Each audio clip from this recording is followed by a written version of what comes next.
All right, monsters. Here we go. We're going to do this.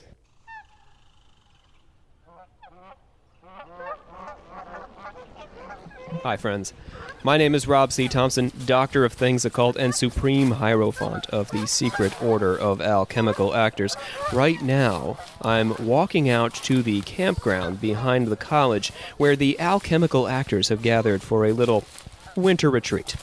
Legend has it that when the state of Maryland was founded as a colony of religious tolerance in order to house England's many unwanted Catholics, the Eastern Shore's first settlers would come out to these woods to respond to their listeners. And so, following that hallowed tradition, we have made our way out to the Big Oak Campground and Resort to tell your stories, dear confessors. On this, our first Campfire Confessional, we will be featuring stories of Swedish shadows, British werewolves, gamer ghosts, sigils, and mechanical birds. Hey, you guys? Yeah. Hey, what's up? Oh, we gotta do the pledge. What pledge? Really? The pledge. It's you know what I'm talking about. We the members. Of the secret order. Alchemical actors who summarize Of the history of the occult as far as we know it. All right, that was not. It could have been worse. So you could go do something useful with your time. I'll be coming around. So you kids be good. All right. We got a nice fire going here, dear confessors, that I'm going to start making my way toward. Nice roaring fire right in the center of the campground here. Oh, we've got a couple of our alchemical actors. Oh, it's our Grand Master Olivia and our Instaquisitor Shannon. We'll just sneak on up and try to get some of the heat of that fire basking in the glow of the flame. Let's see what they're up to over here. Did you see Brianna's elbows today? Her elbows? Yeah, her elbows. They were slightly dry, and that's something. That's not that great. Shannon, also, the shirt she wore today, I think she wore last week. So that's also embarrassing. Shannon, we're not roasting people. We're roasting marshmallows. And actually, can you pass me the cheese? I think it's next to the. I only have a bag of cucumbers. Ladies. I'll roast a cucucber. Here, throw one over. Nice. Yeah. Did we not bring anything? Marshmallows We have or sticks. We have weenies? sticks and cucumbers, Rob. No weenies or anything. Weenies. We had some cheese, but. Did you? Right. So the Grand Master Olivia. Yes. Hi. That's me. Your goal for this retreat was to bring to us stories of listeners' occult experiences. Yeah. How did that go? We got a bunch, man. Shannon, watch that pickle. Is that a pickle? What are you putting in that Rob, fire? It's a cucumber. It's a cucumber, Rob. Right. So, all right. Whatever. Yeah. Whatever. I guess technically it kind of is a pickle, It but it's is, not but quite without there the yet. fermentation process. It's not going to in the. That's so why we're roasting them. You're not going to. Yeah, You're turning them into fermenting, pickles. We're roasting. It's not how it works, Shannon. Well, that's what we're here to learn. Tell me a damn story. Our first Confessor Tales is actually going to come from Belteshazzar. Belteshazzar, named for a Babylonian king. Yeah, he's a big fan of ours. Yeah, we hear from He interacts with Belteshazzar us pretty a lot. regularly. He gives us acronym-based information, doesn't he? Is that Belteshazzar? No. Oh. Yeah, he's done it. I think it maybe He's is. done Yeah. it. Yeah, All you're right. So what story do we get from Belteshazzar? I'm about to tell you. Oh, cool. When I was a small child, 7 or 8, I began having a dream that would continue to visit me for a couple of years. It was terrifying. I was in an all-white room when a dark spot appeared on the floor. I touched the spot, and it began churning out insects that filled the room and reformed into a human figure that spoke to me. I took a swing at it, and it enveloped me completely inside and out. I never forgot that dream and thought it was just a figment of a kid's imagination. Until years later, I saw the movie Constantine. In it, there is a scene where Constantine is attacked on the street by a demon made of insects. It was identical. I'd never heard of such a thing until I saw that. I thought it was just an imaginary being, not something other people had seen as well. And so began my foray into the occult with a messed up dream and a movie. I had no idea what the creature in my dream was. I had no frame of reference for my young mind to develop an entity like that, even in my imagination. I doubt I had any precognition on the matter. I've done some digging since then. There are quite a few references throughout lore to it, Hindu being one of them. Lord of the Flies comes immediately to mind. It's one of the titles of Beelzebub as well as the appropriate name for a novel. Yeah, that's really something. The insect demon actually comes up in our Kali episode. I was about to say, you want to plug that episode real fast? Yeah, we've got the Durga that she, the mother goddess attacks. The bees, will right? attack, a demon made of bees. Yeah, that's pretty cool. An all bee demon. Kind of like Candyman-esque too. Yeah, very cross-cultural. Candyman to Kali. That's what it reminded me of. We all have our influences. Thank you for sending in that story, Belteshazzar. Thank you. Okay, well, so that's got me ready for something else. What else you got for us? So, a little bit on the shorter side. Boy, this fire is warm, but it smells of cucumber. Hey, you don't have to eat any cucumbers if you don't want to. It's kind of like being in a Bath and Body Works. So, our next story comes from Maysaylor? M-A-I-S-Y-L-O-R. Maisie Lore. Yep. Let us know which one of us pronounced that correctly. Yeah, it's not me. Who actually also sent us some pictures to go with the story, and cool. I actually would really like to post them in the following week or so. Are we allowed? Would be cool. Maisie I'm gonna Lore ask said it for was permission. cool. Okay, yeah. Yeah. So check that out, maybe on the Instas, old Instaquisitor. Yep. All right. Sorry if this is late, but here's my occult confession in response to the call out last week. Very polite way to begin. It really was. On my 21st birthday, the 21st of August, I visited Glastonbury, UK. If its reputation hasn't spread across the US and Canada, it's a town with rich mystic history, many occult shops, and people from all paths of life. Yeah, Dion Fortune was actually associated with Glastonbury. Oh, really? Yep. Well, all of these kind of people practice and collaborate there. During this birthday visit, I went to a secondhand shop and instantly found an antique book with an inscription detailing it having been given as a 21st birthday gift to a young woman on the 21st of August, 1874. Whoa. At this point, it takes a lot to shock me. I've had a fair few weird things happen to me since I started practicing magic, but that is for sure the weirdest. I thought this story was kind of crazy. Yeah, that is. What are the odds? Yeah, and so she actually sent us some pictures. So those are the pictures I was talking about that hopefully... Of the artifact. Yeah, I'm going to ask and see if we can post for really you guys, because something. it's really cool. 21. Ones, twos, and threes, right? Those are very mystical numbers. Also, sevens, First. eights, nines, and 12s. So all the numbers? 13s. Yeah, a lot. Today's Friday the 13th. Happy Friday the 13th! Yeah, are we supposed to do something other than this to celebrate? Aren't we celebrating? Just acknowledge it, and that's it. I celebrated by my kid waking me up at 5 a.m., which was 1 hour earlier in the a.m. than she should have That's done. probably because she didn't eat dinner last night. Oh, yeah. Someone was babysitting. It was Olivia. Not a priority. All right. Cool. So what else? What else you got to tell us? What else is going on? You got more stories? What was that? That was. I'm very. Is that? Shannon, grab the cucumbers. What? You guys, easy. You guys, easy. Grab 'em. You stay right here. I will go check this out. Okay, well... It's just Lucy and Aubrey, and is that? Are those socks over there? Is that their pants? What? Oh, those are definitely Lucy's pants. What are Lucy's pants doing over she was here? wearing those yesterday. I gotta go check this out. All right, you guys stay here. I don't want you to get hurt or anything. I'll come back to you and we'll catch up with the rest of these stories. All right. We've got the cucumbers. I gotta go see. Which way? The pants look like they went in over the moon circle. Is that right? Oh yeah, right over the fence into the moon circle. The resort's moon circle. Yeah. All campgrounds and resorts have moon circles in my 100%. experience. Right. All right. I'll be right back. I'll just go see what's going on over there. All right, bye. If needed, we can bite them off with the cucumber. I got you.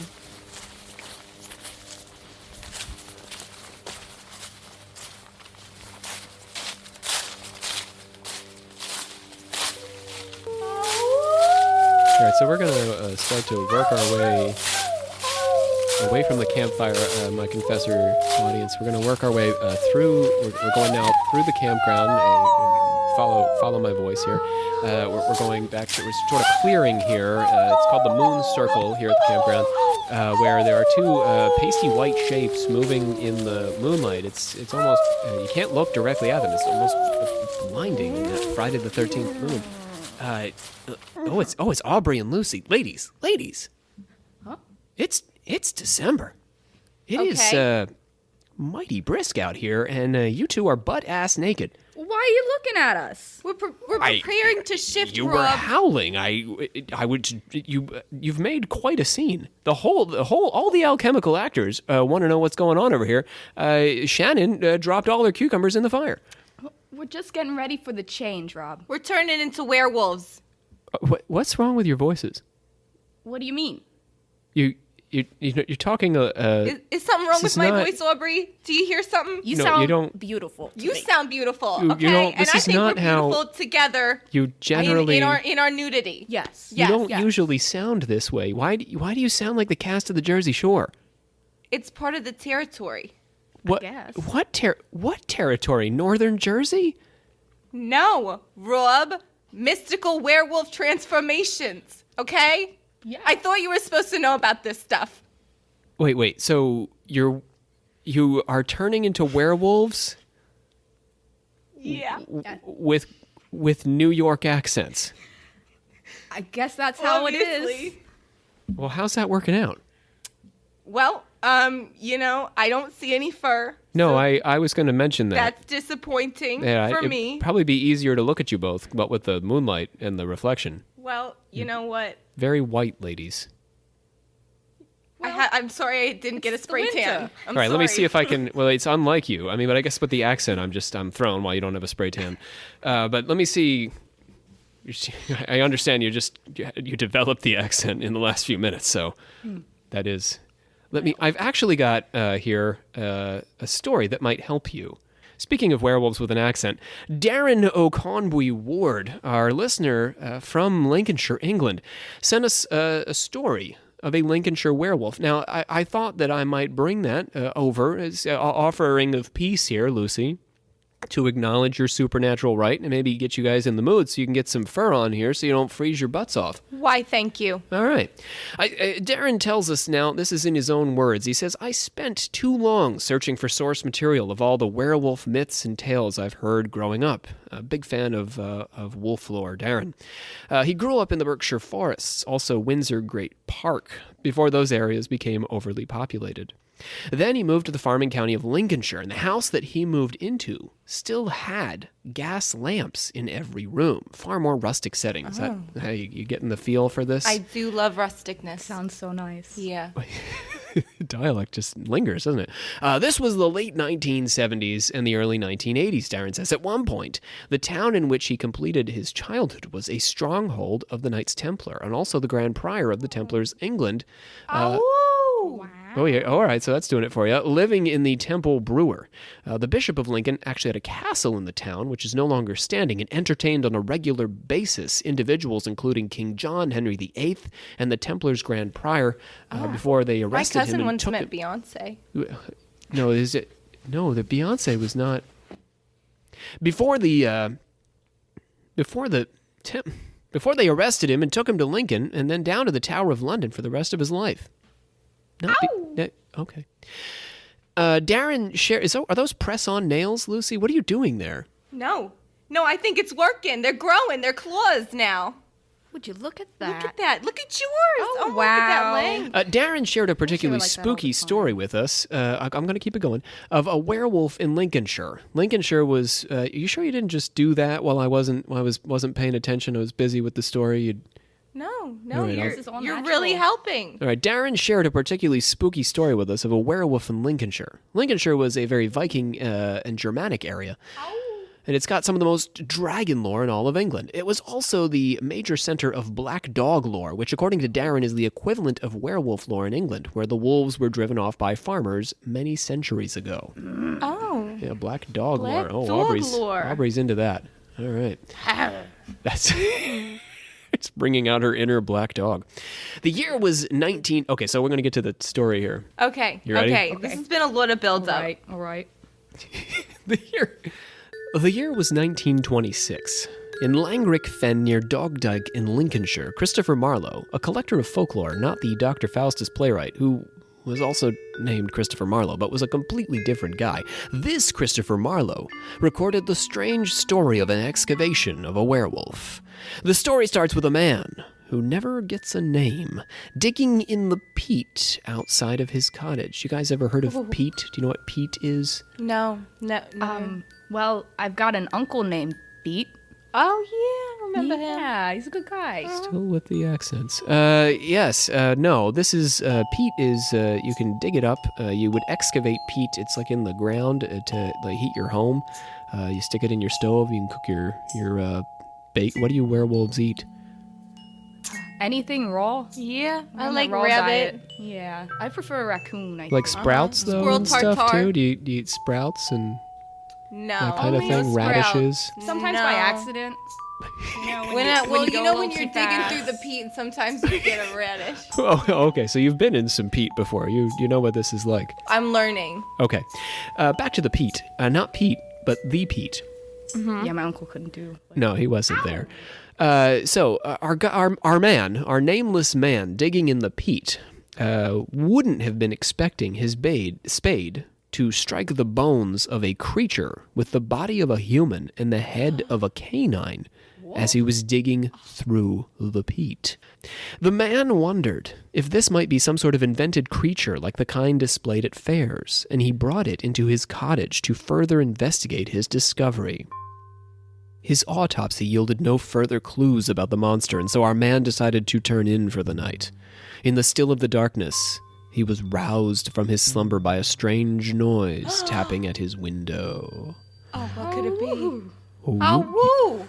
You know, at the back of the cottage, there was a distinct rat-tat sounding at his window like a rock or perhaps a nail was tapping on the glass. How exciting! Goodness. Peering into the dim night, the man's blood froze as he saw peering back at him through the pane a creature identical to the one whose skeleton he had pulled from the peat earlier that day, with the head of a wolf and the body of a human being. The creature pounded on the glass, and the man managed to unfreeze himself and flee into the kitchen.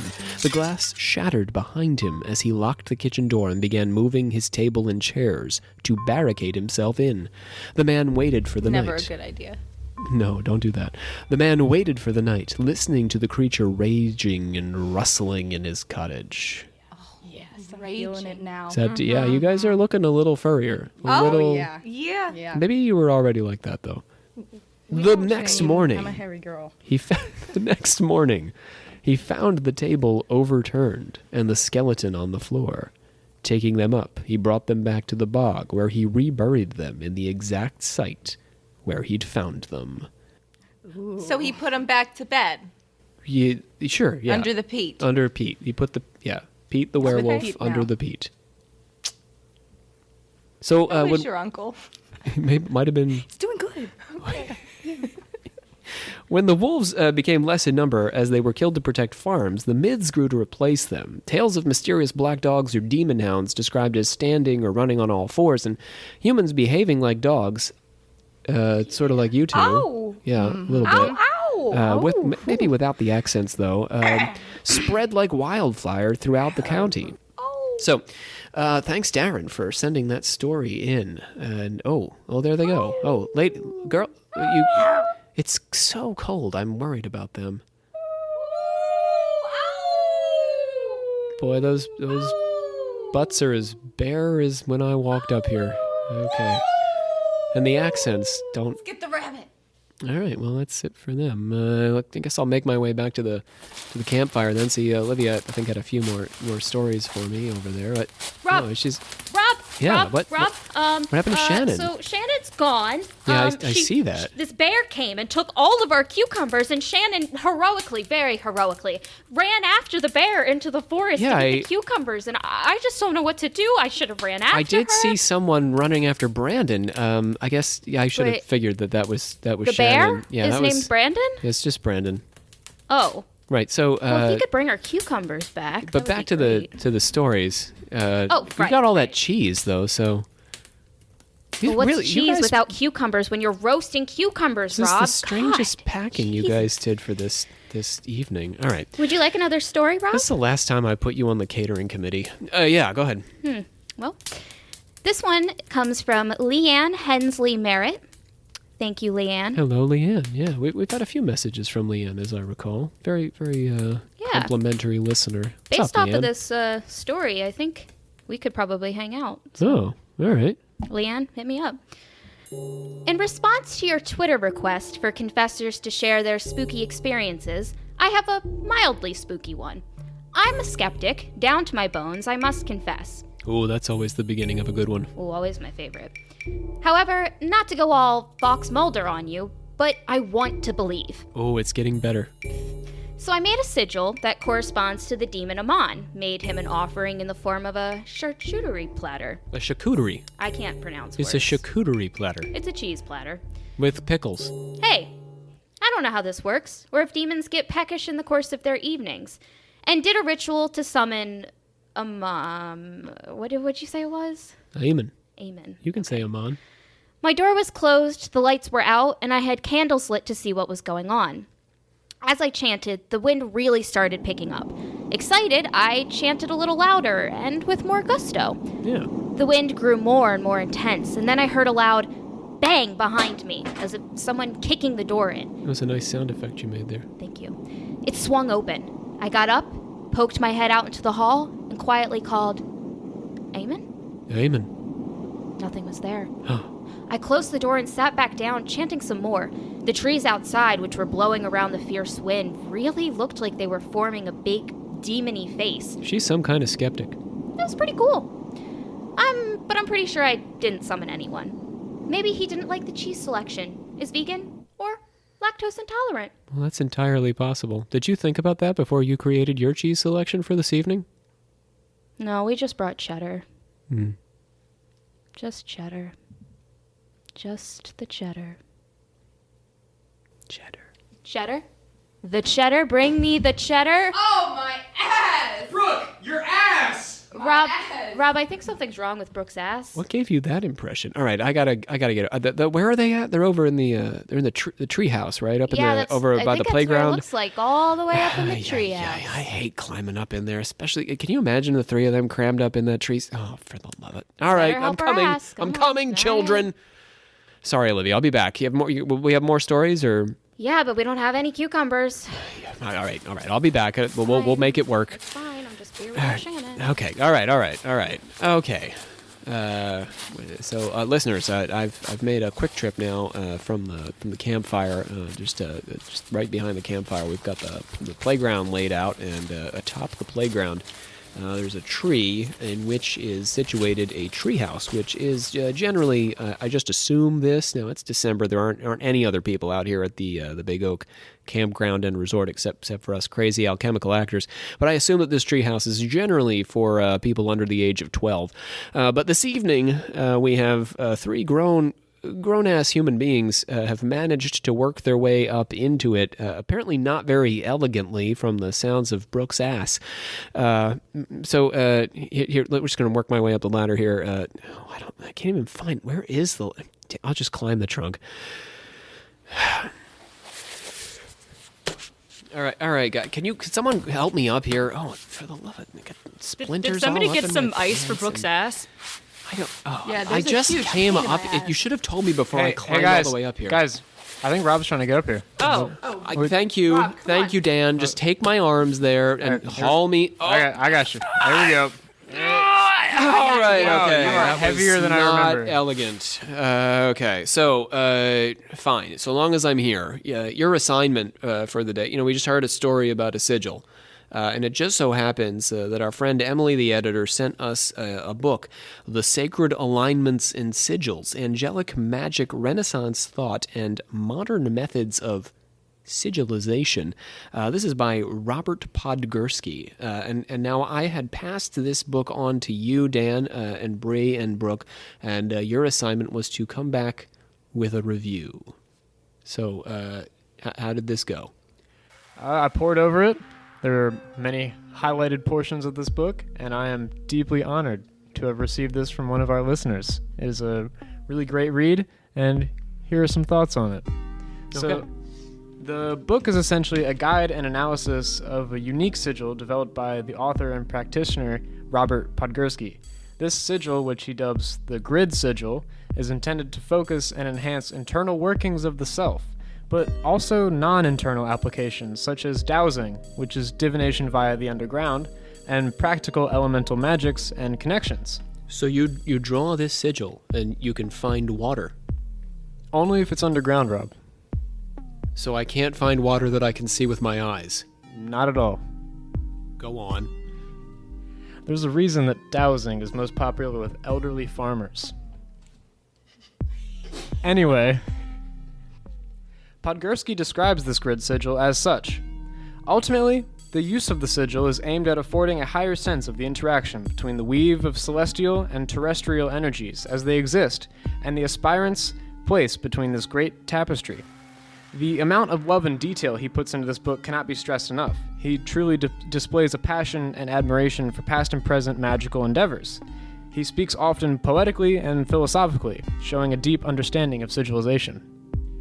I encourage any of our readers and listeners to pick up this book because it is an absolute love letter to the art and passion that goes into sigilization. I mean, I brought a few of my own sigils that I thought would be fun to play with during camping. But Oh, really? yeah. Like, are there any marshmashmallow sigils? Is that like No, Oh, no. really? Are there any that would help us find water that we can see with our eyes?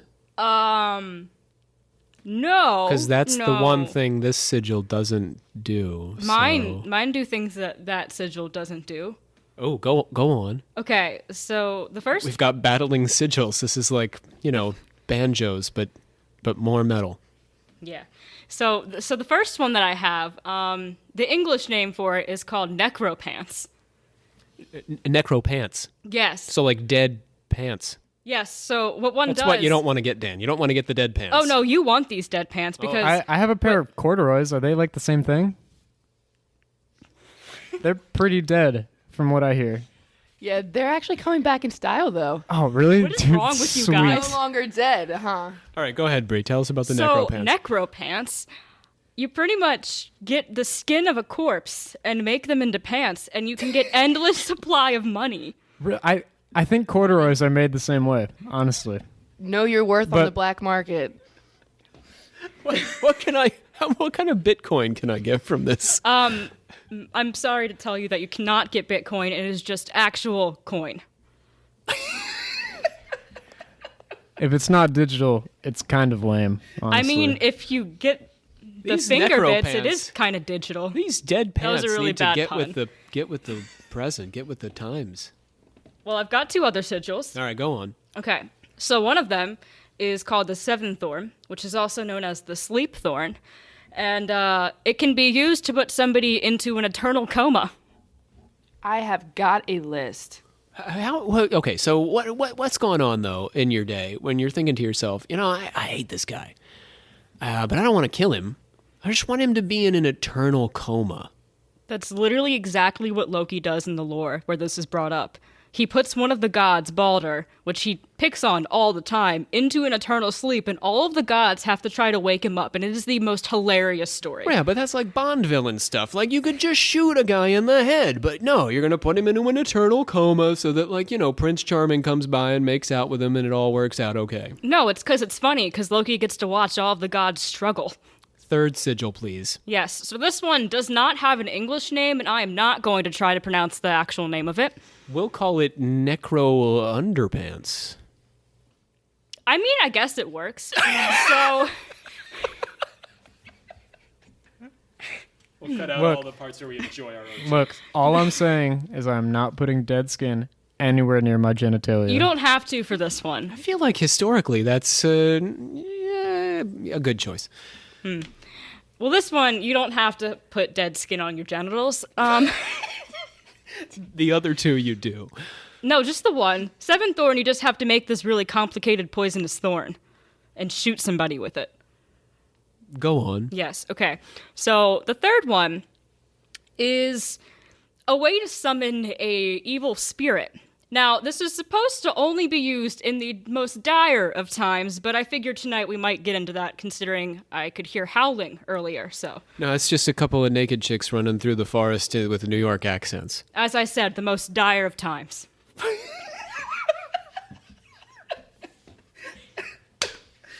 One of them is kind of hairy. Do I have to repeat myself again? Okay, so any other details you can give us about this summoning sigil? It's a pretty rough ritual.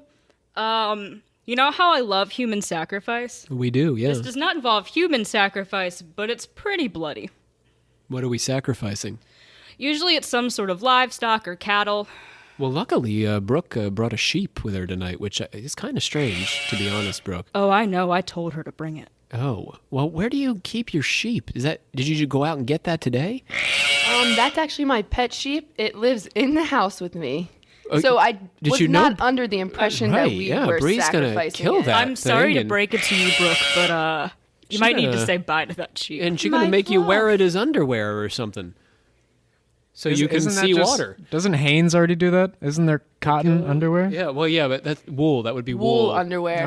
My I mistake. don't use them. I feel like No, that's I would still not a- recommend that you put wool Oh. anywhere near there. It's that would very be itchy wool. Well, Right. given the choice between dead skin and wool, I'm pretty sure I'm going to go with wool. as long as we especially don't if kill it my lets sheep. you. Well, right, yeah, you got to keep that sheep alive. I but, mean- but what if it was kill your sheep or see water? See water? Good choice. All right, thanks, guys. I really appreciate your good work here on the sigil book. Anything you want to add? I greatly appreciate, and the rest of the alchemical actors greatly appreciate, any books that any listener would like to send in. We love looking at them. We love hearing from you guys, and we recommend that you keep on sending them. Peace and love, baby. All right, I'm going to work my way out of the treehouse there. I'm going to echo Dan's sentiment as can you guys help me down here? As I There's not really a Did you get some ice Watch on my it. ass? Watch that Yeah. twig. Yes, I'll be back. Okay, cool. So I'll echo Dan's sentiment there. We would love to continue the book review as part of our confessional episodes, which we will be doing hopefully every season. We'll see how you guys feel about this one, what with the New York werewolves and the cucumbers and all. But anyhow, see if we can make our way back to the old fire there. I see Olivia's tossing another log on there, or that could be a cheese log actually. I can't make heads or tails of what these people think camping is. All right, working our way back to the old campfire here. Olivia's got us all queued up for yet another tale from our confessors. Olivia? So this one is from Maleficium. Ah, Maleficium. So this, as I recall, Maleficium hails from Sweden. I did this interview Yeah. myself, Maleficium. A small town in Sweden. Small town. That was the best kind of town in Sweden, in my opinion. Yes. Well, all our love to our Swedish listeners. Yeah. Well, I am used to the paranormal, so it's pretty normal for me now. But in the beginning, it was terrifying because I didn't understand what was happening. As a kid, I had a lot of deja vu experiences. I still have them today, but I'm used to it now. When I was a teenager, I started to be interested in the occult, but it took a couple years until I started to practice witchcraft. Since my early 20s and still today, I'm a practicing Wiccan, currently in the outer quarter of a coven. Most of my friends are Wiccans or other types of occultists. My partner is agnostic, though, which is interesting. Is that you or Maleficium No, saying that's that? just me. Little commentary. Interesting. I have had mostly positive encounters with spirits, but I do remember one time that scared the shit out of me. Just tell me if you want to hear more about that situation. Oh, I do. We do. Yeah. A Oh, coup- but we don't get to now, do we? Oh. Because, Maleficium's got to listen to this and then come back and tell us later. Yeah. A couple of years ago, my friend asked me to help her clean her mother's apartment. She was moving to hospice due to cancer. I've never been in that apartment before, but of course I wanted to help my friend. As soon as we walked up to the front door, I got the "you are not welcome here" feeling. I tried to brush that feeling off of me, so I didn't say anything to my friend. We started to clean and pick up old trash to throw away stuff, but I still felt very awkward as much as I tried to ignore it. Eventually, we were done cleaning for the day and made some food and took it into the living room. Literally out of nowhere, we heard that both the coffee maker and the microwave started to sound from the kitchen, even though we didn't use them at all before. My friend and I both jumped from the couch when we heard the ding from the microwave. I still didn't tell my friend about how I felt. A while later, it was pretty late, so we decided to sleep in the living room. She slept on a mattress, and I got to sleep on the couch. She was already snoring like maybe 5 minutes after we turned off the lights. I, on the other hand, was literally shaking of fear, and I didn't know why. The couch faced the hallway, so I could see the rest of the apartment from my view. That's when I saw it. A dark figure, staring at me from the corner of the room. I have never felt afraid or such bad energy from one place. I couldn't sleep, couldn't close my eyes shut because I couldn't stop staring back at the dark figure. I really thought that something was going to happen. After a couple of hours, I managed to fall asleep. The morning after, I woke up soaked in my own sweat. My friend was already awake and immediately asked me, "Who the hell were you talking to all night?" I finally told her about everything, my first feeling of fear and the dark figure. Her response surprised me. "Oh yeah, I didn't want to tell you about this, but this apartment is haunted. My boyfriend didn't want to come here because he's afraid." You always tell your friends when your apartment is haunted. She told me that even the neighbors have, at some point, seen an unknown person standing in the windows, and she was afraid that I wouldn't help her if she had told me this before. Yes, precognition. Like if I went to a place that I've never been before, I know what's going to happen the following minutes, because I've seen it before at some point. This still happens today, but I feel more okay with it. Wow. That was a pretty good one. That was deep. Yeah, that's crazy. Wow. Thank you for sharing that, Maleficia. My goodness. All the way from Sweden. That's a nice ghost story for the holidays, isn't it? Aw, what a nice holiday ghost story. Love a good holiday ghost story. It's James, also Savannah, and also John. They've all sent me the exact same text message. Help. All caps, with an emoji that I can't make sense of. It looks sort of like a pepper on fire. I'm going to call it a tamale. All right. I'll be right back. Okay, so we're working our way away from the campfire here. We're going to head toward the bathhouse. That's right, the bathhouse, the latrines, where John Cook and James Kaplangis and Savannah Barrett have gathered. They are camping gamers. In other words, they just wanted to play video games all night, and that is the only place at the Big Oak Campground and Resort where you can access any kind of electricity. Right over here at the bathrooms there. Oh, here comes Shannon and Brandon. Off they go. All right. Friends, what is this? What is this text message you've all urgently sent to me with the flaming pepper here? We need help. I see that you need help. What is this flaming pepper that you've put on here? Who put the flaming pepper? That wasn't me. I didn't do that either. John, why did you put this flaming pepper on my phone? It reminded me of you, Rob. Oh, okay. that's because That makes sense. because you think I'm hot? Yeah. Rate my professor, yeah. Oh, you're rating me. That's very sweet. We thought it'd make you John. come faster. I don't. Come more quickly, rather. You freaking guys. Okay. So, we need help. We need help because there is no Wi-Fi. Or like, do you know where we could get Wi-Fi? Yeah, the password is Big Oak Campground and Resort. Can you spell that out for us, please? That's a bit. Our listeners do not need to be subjected to this, John. Just figure it out. put All it in my right, your task this evening, brought to us by Gary Wee, was to investigate ghosts in games. Now, Gary had sent us a message talking a bit about ghosts in the Zelda games, and I asked that you three come back to us with stories of ghosts in some of the 1980s earliest iterations of video games. So what did we come up with here? Oh, we got Pac-Man. Oh, Pac-Man, or Puck-Man, I believe, as Pac-Man was originally called. Oh yeah. Because but they couldn't use Puck-Man. Do you know why? I'm gonna guess because if you switch out the first letter, it becomes something Yeah, very they were naughty. worried about people defacing the machines. Okay, so go ahead, John. What have you learned about the Pinky, Blinky, and Mo or whatever? That was horribly wrong, Rob. Oh, sorry. So My mistake. there are a bunch of different ghosts in the Pac-Man universe. Oh, the Pac-Man universe. Yes. It's going to get way nerdy today, isn't it? Just you wait. Oy. The 4 ghosts that most people are familiar with are the ones from the original English Pac-Man game. Blinky, Pinky, Inky, and Clyde. Well, I don't feel like I was that far off. You missed one, and there was no Mo in that, Rob. Just stay in your lane. Their personalities were described in the Japanese version as, respectively, chaser, ambusher, fickle, and feigned ignorance. Wait, so Clyde was feigned ignorance. That's right. Okay. These ghosts were actually referred to as monsters in the original Puckman version, so the big arcade cabinets. But it was changed later for unknown reasons.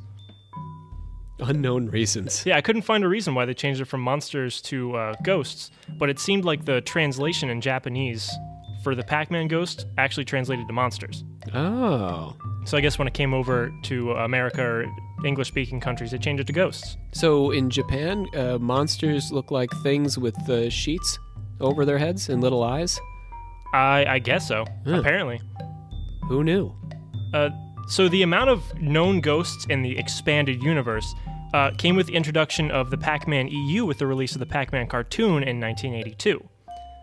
It's a good year. It was. 1982. Now, the show only lasted until 1983, but we met Sue, the first female ghost, and Dinky, their 3-year-old cousin. 3 years old. Was this smaller? He was ghost? small and bratty. Yeah. Dinky. Yeah, little Dinky. So there were several more ghosts introduced in the other sequels to the game, and there was another cartoon, actually more recent, from 2013 to 2015, which introduced us to Pac-Man's biggest nemesis, Lord Betrayus, and his sidekicks, Butler, and his twin brother, Dr. Buttocks. Why did you pronounce butt that way? Canonically, his name is Butt-Ler. Ah, Butler. Yes. Go on. That's it. That's it, Rob. Oh. So you ended on a high note there. But you just blew right by Dr. Buttocks. Yeah, is there a pun there? Is that... Well, I mean, his brother is his brother is Butler. So they have different professions, but I think the joke is that they're both butt. With both butts? But both butts. They're butts. Butt brothers. Do they look anything like a butt? Well, so Pac-Man is just a mouth, and there are these guys. Yeah, are they just butts? Because I guess that would be the opposite of a mouth. Mind blown, Rob. Savannah, you better get in here before this goes any further. Okay, so I'm actually going to be talking about the Super Mario Bros. Series. Yeah, we got a very famous ghost on there. Yeah. Ghosts are featured. Are you talking which specific ghost? Well, are you I mean, talking if about? we're talking about your early Mario 3, there is but one ghost. Okay. Yeah, well, there's a lot of them, but there's an enemy type. Oh, okay. Oh, it's a. So I thought you were talking I was like, did I miss something? Okay. Oh, you freaking nerds. Okay, ghosts are featured in almost every Mario game, but they aren't called ghost. They're called boos, named after the sound that you might make after they spooked you. Oh, but isn't that the sound the ghost makes as they spook you? No, when I get afraid, I say, boo! I'm easily startled. So I actually do hear you do that all the time, but I think you're scaring me, and then I go, boo. And then that scares me. And it just goes on and on. Never-ending Yeah. ring. Okay, but they first made their appearance in 1988's Super Mario Bros. 3. And at first, they weren't just called Boo, they were called Boo Diddleys. And a fun fact, that's a name in reference of the American blues singer Bo Diddley. Yeah, how about that? The Japanese just love Bo Diddley. Yeah. All they did is add literally one letter to the name, and it made a whole new enemy type. Yeah. Now, I'm sure most people have played Mario and have encountered the ghost levels, but for people who haven't, the way that the ghosts work is that they will continuously chase Mario, but if Mario is looking at them, they will freeze. So as you go through the levels, Mario has to dodge and keep looking left and right to make sure that the ghosts don't get anywhere near him, because if they touch him, he dies. Yeah, my wife's kind of like that, actually. Ooh. Sounds a little bit like the Weeping Angels from that show with the British people. Doctor Who? Yes. Yeah, except they're cute. Boy, we and are not deep scary. in the nerd today. Okay. That's what you get from coming to the bathroom, Rob. Ah, you bathroom nerds. I think it's all the fumes from the urinal cakes. They're getting to you guys. Yeah, it definitely smells haunted in here. Anyway, Savannah. Okay, so the Boos remained kind of like side villains, not really main characters in any Mario game at all, until Luigi's Mansion came out on the GameCube in 2001. They became the primary villains in that game. So the story is that Mario became trapped in a portrait by King Boo in this haunted house, and Luigi has to face his fear of ghosts in order to save his brother. Remember when we spent a weekend like that when Olivia got herself trapped in that portrait? Oh yeah, just like that Edgar Allan Poe story that we cut out of our She play. just stuck her head through it, though, and we just couldn't pry it off. Yeah, that was a sad day. I don't like to think about that day. We got out the scissors and everything. It took forever. And the last thing that I want to talk about is that Boos make appearances in the Mario Party games as well. You can always play as King Boo, or maybe just like a member of his Boo clan, and then also Mario Kart as well. So yeah, That's true. I have Mario'd me some cart. yeah, it's a great game. Yeah, and I didn't even personally need to be high on urinal cakes like you guys.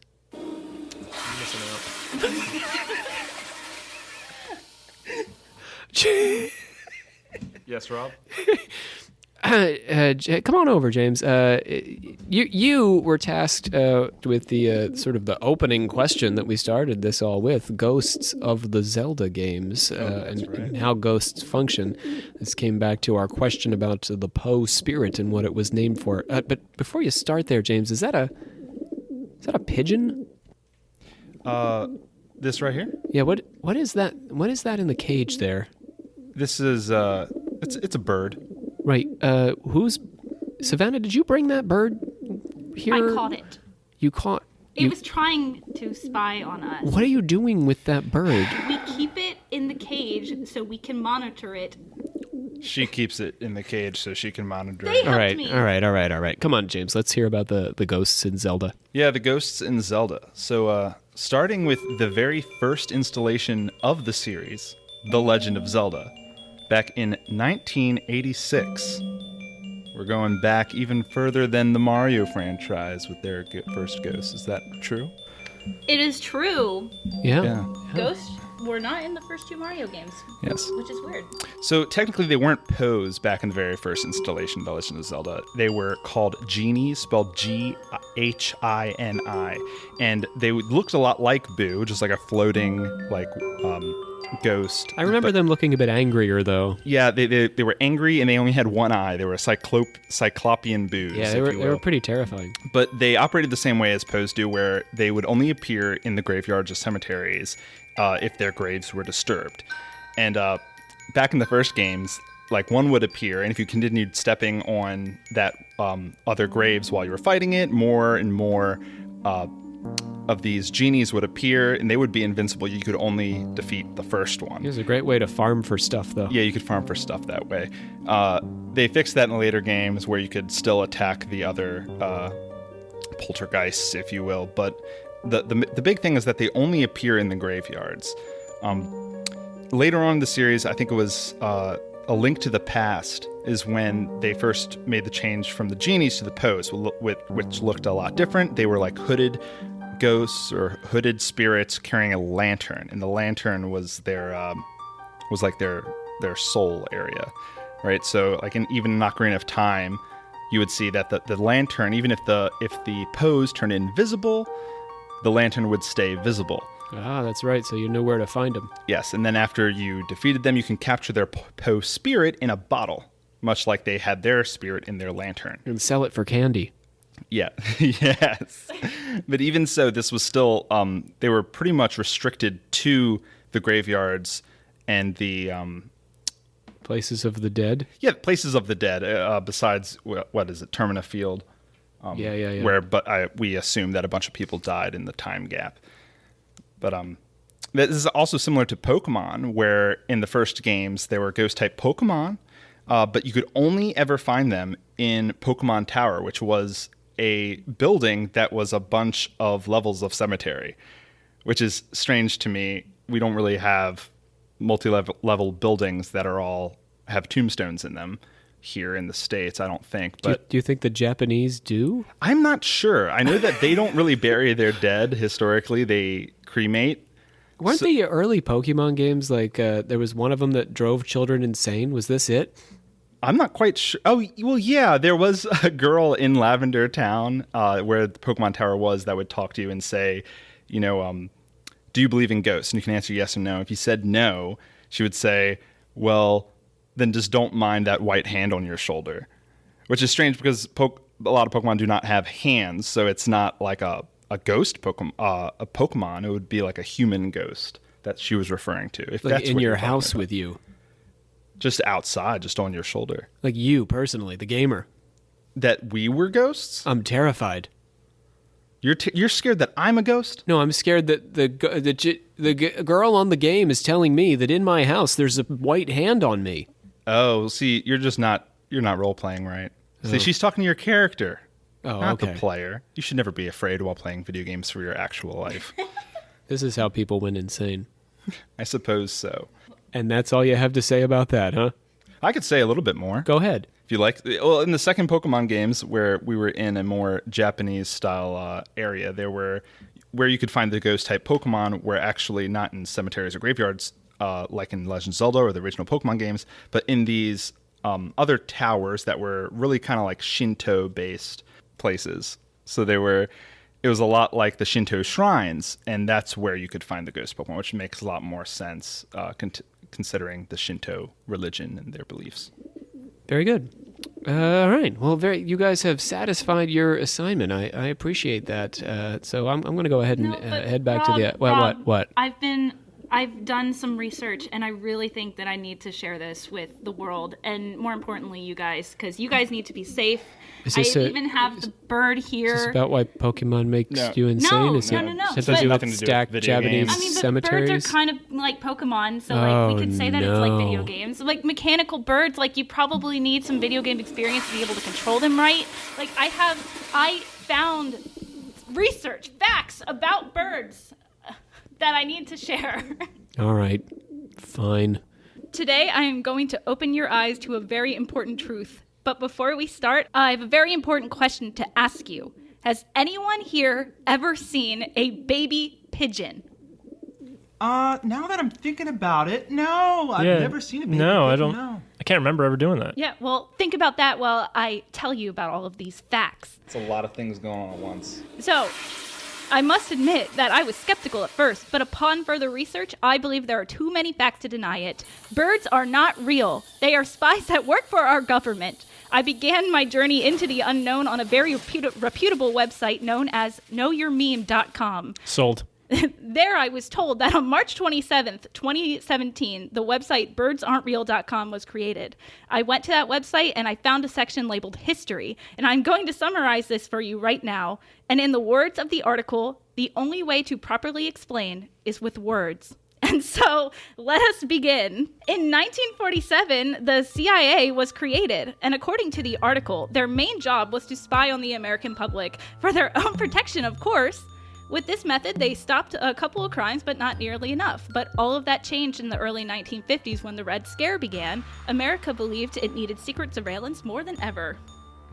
So, Julius and Ethel Rosenberg were arrested on charges of espionage in 1951, and with the public's attention on this case and whether or not their neighbor was a spy for the Soviets, the CIA had an opportunity to put a ton of cameras into public spaces. And this worked fine for a couple years, but then in 1953, Alan Dulles was made the first civilian director of the CIA, and he came up with a brilliant idea. Can anyone guess what the problem is with 1 million cameras hidden like on the ground or in street lamps or something like that? There were only one place, so like you're saying that they weren't covering all the area? Yes, that's a good point. They don't move, so in order to follow a moving target, you would have to keep switching between 1 million cameras, and if one camera wasn't facing the right way, you would lose the culprit. But if you had cameras in the sky, they could follow anyone or anything, whether the person was standing still, moving, or just sitting in their house. Alan Dulles was determined to get these cameras in the sky, but there was one problem. How? Well, one weekend in May of 1956, Jules was struck with an idea. Him and an unknown coworker were chatting about how much they hated birds because of the mess that they would leave all over their cars. And that's when it clicked. Birds are in the sky. We could make cameras to look and act like birds and at the same time get rid of real birds so they will stop making mess all over my car. It's brilliant. Now, here is an actual quote from the article. Jules and his team hated birds with a passion and were heard on many occasions calling them flying slugs and the scum of the...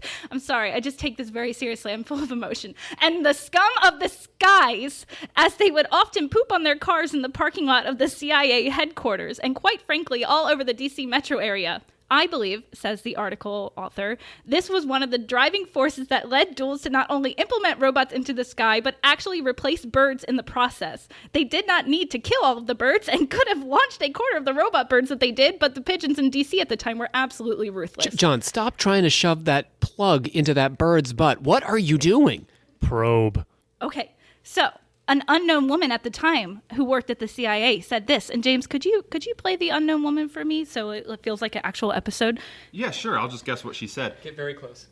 Yeah, the higher-ups were so annoyed that birds had been dropping fecal matter on their car windows that they vowed to wipe out every single flying, feathered creature in North America. Thank you, James. The plan was taken to President Eisenhower, and he approved it. The government then enacted the plan and murdered over 12 billion birds. Are you crying or laughing? I'm crying because I really like birds, and they're all gone. Okay, but how did they do this? John, get that plug out of that bird's rear. Well, you can't kill it because it's not alive, so... how did they do this? The article goes into great detail about exactly how the government did this and how they could get away with it, but I will summarize it briefly for you. It is believed that the government built new B-52 bombers, which were named B-52B. The B stands for bird. In Area 51. Hey, Savannah, are you okay? Aubrey, are you naked? What of it? Olivia's got cheese. Go to the fire. Go to the fire. John, the bird, please. Okay, so these bombers, the B-52Bs, they were painted black. They had no lights on them at all and had very special engines that would make the plane very quiet. That way, they could fly through the night sky and no one would be able to see them or hear them from the ground. The bombers did not carry actual bombs, though, but they carried giant containers of poisoned water. Once these planes were finished being built, Operation Water the Country started. The official date is said to be June 2nd, 1959. And how these jets killed the bird was by spraying the water through the air. The poison would cause the birds to become sick, and if a bird somehow missed the initial spraying of the water, they could still be infected by fellow birds carrying the disease. The bird would die before the end of the day and then decompose fully within 24 hours after death due to the effects of the poison. So that would explain the no dead bird bodies anybody saw. Okay, but the bones? There wouldn't even be the bones? They would also decompose. They're just gone or carried away by other animals like trash possums and Okay, so there was just a bunch of raccoons marauding through the United States, sweeping up bird bones. Look, I know it's hard to believe, but these are the facts. Okay, and I have more proof, more things to tell you. Now the next question. Do you have to? Yes. Can I get one of those urinal cakes, guys? I got you.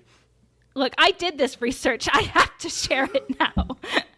Now, the next question is, how did the government build enough robotic birds to almost completely replace the 12 billion real birds? And the answer might surprise you.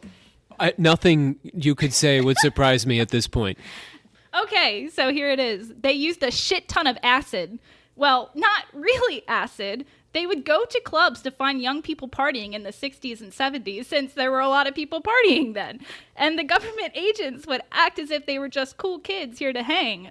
Want to take some acid? And of course, it's the 60s and the 70s, so the answer was always yes. And so the government agent would then hand the person a piece of paper that wasn't actually acid, but a placebo. They would then take that person to a workshop and force them to build the robotic birds. And the person who was taken would just believe that they were on the weirdest trip of their life and wouldn't ever think anything about it after the deed was done. I'm going back to the werewolves with the accents. Oh my God. I can't take this anymore. So that is the truth. That is basically everything you need to know. There are a lot more details, like there's a conspiracy about us invading Vietnam to get more aluminum, but I didn't have time to get into all that. But if you want to know more, you can go to birdsaren'treal.com and actually read everything that I have said to you, but in way more detail. And also buy some merch. The first thing you see when you go on that page is to buy merch, which some of it's actually kind of cute. But you can also follow them on Instagram and Twitter, because I have. But we will not be linking to any of these sources on our website. Okay, but then I wanted to end on a kind of positive note, but also not really, because 12 billion birds died. So 12 billion birds were ruthlessly murdered and replaced. But in truth, not all of the birds were wiped out. Only the birds in America, and even only the birds in America were attempted to be taken out, because the government didn't really have any right to kill birds in other countries. But the thing is you can't fully wipe out every single bird because what's going to stop birds from crossing the border? There's nothing to stop birds from crossing the border. Why did the chicken cross the road? To get out of America. Right, to escape the CIA. Genocide from birds. And so the official number from this website says that about 95% of the birds were wiped out. So there is a chance that you may encounter a real one, but it is highly unlikely, and the fake birds are so realistic it's hard to tell. And I hope that your eyes have been opened. Well, my legs have been opened, and I'm walking out of here. I am... oh, no. Now I want to leave. I gotta go. I gotta get out of here. I can see Olivia's basically extinguished the fire. It's covered in melted cheese. Let me go over and see if I can help her out. Okay, here we go. We're working our way back now to the fire. You can hear the Bad fire. crackling has significantally died down. Get out of here, fire. But all the alchemical actors seem to be coming out of the woods and working their way down from the treehouse. And I forgot to bring ice over to. Don't worry, the fire is out. So I want to thank our listeners for all the wonderful suggestions and stories and ideas that you have sent in to us. And today, joining us here for our secret retreat of the alchemical actors, we had, let's see, in order, who do we start with? The werewolves? We had Olivia Litterall, Grand Master of the Order. Goodbye. Shannon Landers, our Insta-quiz. Oh, is she still in the woods? Yeah, you didn't get her out. Yeah, I got so much to do. I got to ice Brooks' butt. Whole thing. John's got to come down from these urinal cakes. He keeps... John, put that urinal... Leave that bird alone. John Cook, our... what are you? Our patron progenitor? Yes. We've got James Kaplanchis, captain of the table. Oh, farewell, everybody. Savannah Verrett, sister of the 84th degree. Watch out for the birds. We've got, here they come. All right, avert your eyes. They're not as hairy as they think they are. Aubrey Radford. Aubrey, what'd you do with Lucy? I don't know. I lost her. She was going really fast. I got two of you to find in the woods now. Lucy Bond. We've got Bree Litterall, our metallurgic prophet. The slaughter was successful. Dan Rosendale, new to the order. Glad to be here, as always. And Brooke Mayroll. My ass still hurts. I'm getting to that. All right, well, we thank you all for your patience through what has been easily the trippiest of episodes we've ever put out here. And we want to wish you all a very happy holiday. This is our truly bizarre gift to all of you listeners out there, and a thank you for another great year here at Occult Confessions. We'll be back next time with another episode, the next installment in our Apocalypse series on Nikola Tesla's death ray, or the particle beam peak. Peacemaker, here on Occult Confessions. Bye.